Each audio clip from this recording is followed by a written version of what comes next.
إن الحمد لله الصلاة والسلام على من لا نبي بعد أما بعد أعوذ بالله من الشيطان الرجيم بسم الله الرحمن الرحيم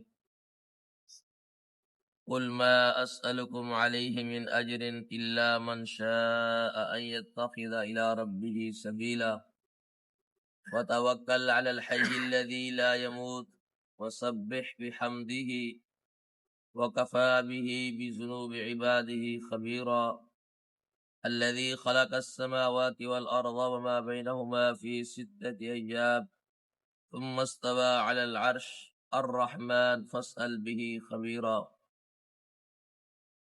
سورۃ الفرقان کی 3 آیات طیبات آپ احباب کے سامنے تلاوت کی ہے۔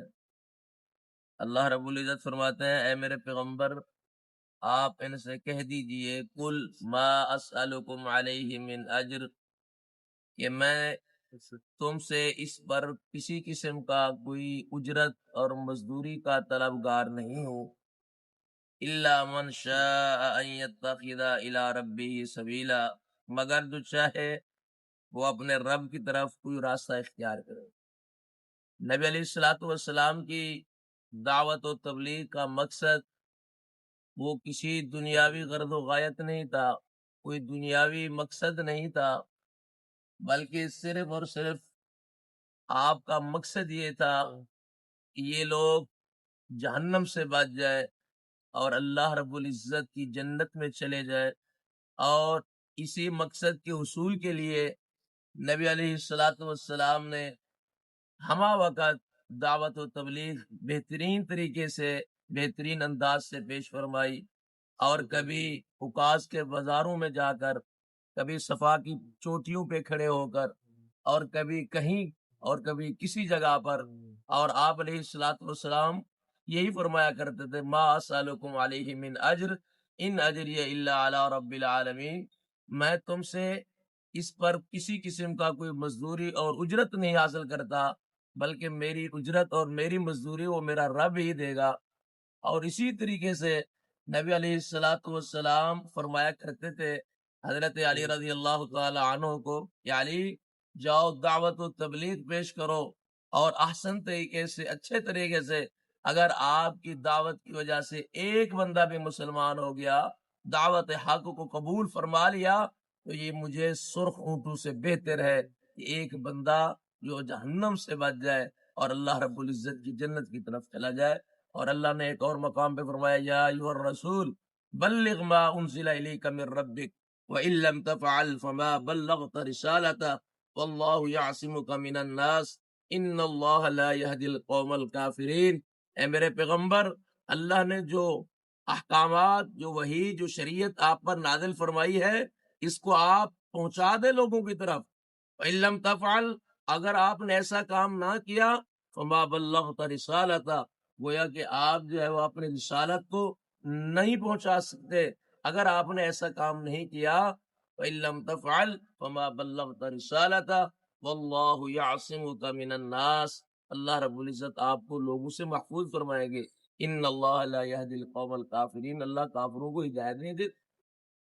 اور اسی طریقے سے دوسری آیت طیبہ کے اندر اللہ فرماتے ہیں وَتَوَكَّلْ عَلَى الْحَيِّ الَّذِي لَا يَمُوتُ وَسَبِّحْ بِحَمْدِهِ، اے میرے پیغمبر آپ بھروسہ کیجئے اس زندہ ذات پر لا یموت، جس کو کبھی موت نہیں آتی، وَسَبِّحْ بِحَمْدِهِ، اور اس کی حمد کے ساتھ اس کی تسبیح بیان کریں۔ اے میرے پیغمبر آپ توکل کر کے، یقین کر کے اس ذات پر جو ہمیشہ قائم ہے، ہمیشہ زندہ ہے، جس ذات کو کبھی موت نہیں آتی، اس ذات پر توکل کر کے، بھروسہ کر کے آپ میدان جہاد، میدان عمل، میدان دعوت و تبلیغ میں کود پڑیے اور تبلیغ پیش فرمائیے، دعوت پیش کیجئے۔ وَتَوَكَّلْ عَلَى الْحَيِّ الَّذِي لَا يَمُوتُ، وہ اللہ ہر وقت آپ کے ساتھ، اس کی نصرت، اس کی مدد آپ کے ساتھ ہے۔ اور وَسَبِّحْ بِحَمْدِهِ، اور اس کی حمد کے ساتھ اس رب کی تسبیح بیان کیجیے، اللہ کی حمد بیان کیجیے، اللہ کی ثنا بیان کیجیے۔ وَكَفَى بِهِ بِذُنُوبِ عِبَادِهِ خَبِيرًا، اور اللہ رب العزت اپنے بندوں کے گناہوں کو باخبر رکھنے والا کافی ہے. اللہ اپنے بندوں کے گناہوں سے باخبر ہے اور کافی بھی ہے. اللہ کو ہر چیز کا پتہ ہے. انسان جو کچھ کرتا ہے چاہے وہ دن کا ہے رات کا ہے، ہاں جی، جس لمحے جس وقت جس حالت میں کرتا ہے، میرا رب علیم بذات الصدور بھی ہے اور ساتھ وکفا بھی بذنوب عبادہ خبیرا.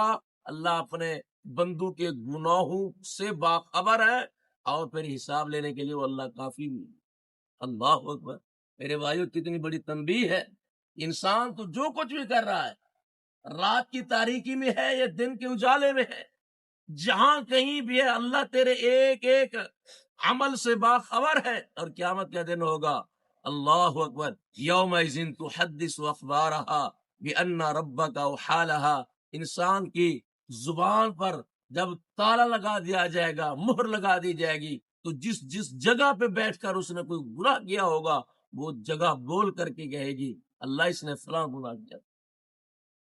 اللہ اکبر. میرے بھائیوں، ہمیں ہر وقت اپنے رب سے ڈرنا اور اللہ سے خوف اور اللہ سے تک جو ہے ایک جو ڈر والی کیفیت ہے وہ ہمارے دلوں میں ہو، تاکہ ہم کوئی گناہ نہ کر سکے، گناہوں کے قریب تک نہ جا سکے. جب یہ چیز ہمارے ذہن کے اندر ہوگی کہ اللہ رب العزت ایک ایک چیز سے باخبر ہے اور قیامت کا دن ہوگا، ساری انسانیت کے سامنے اللہ پوچھیں گے، پھر کیا جواب دیں گے؟ اسی لیے اللہ رب العزت فرماتے ہیں الذی خلق السماوات والارض وما بینہما فی ستۃ ایام. اللہ وہ ذات ہے جس نے آسمانوں اور زمینوں کو پیدا فرمایا اور جو کچھ ان دونوں کے درمیان ہے کتنی دنوں میں؟ فی ستۃ ایام، 6 دنوں میں اللہ نے ساتوں آسمانوں کو، ساتوں زمینوں کو اور جو کچھ ان دونوں کے درمیان ہے 6 دنوں کے اندر یہ اللہ نے پورا نظام فرمایا، پیدا کیا. ثم استوى علی العرش، پھر عرش پر مستوی ہوئے. الرحمن، بڑا رحم کرنے والا ہے. فاسأل به خبیرا، وہ اپنے بندوں سے باخبر ہے، پوچھے گا. اللہ اکبر. میرے بھائیوں، یہ اللہ رب العزت جس بندے کے دل کے اندر اللہ کا خوف آ گیا، یقین کیجئے وہ کامیاب ہے. وہ دنیا کی ساری گناہوں سے، معصیتوں سے، نافرمانیوں سے بچ کر کے وہ اپنی زندگی گزارے گا اور اللہ رب العزت ایسے بندے کو کامیابی اور کامرانی عطا فرماتے ہیں. اللہ سے دعا ہے اللہ رب العزت جو کچھ سنا ہے مجھے آپ کو عمل کی توفیق عطا فرمائے، شرک سے اور بدعات سے محفوظ فرمائے، خاتمہ ایمان بالخیر میں فرمائے. وآخر دعوانا ان الحمد للہ رب العالمین.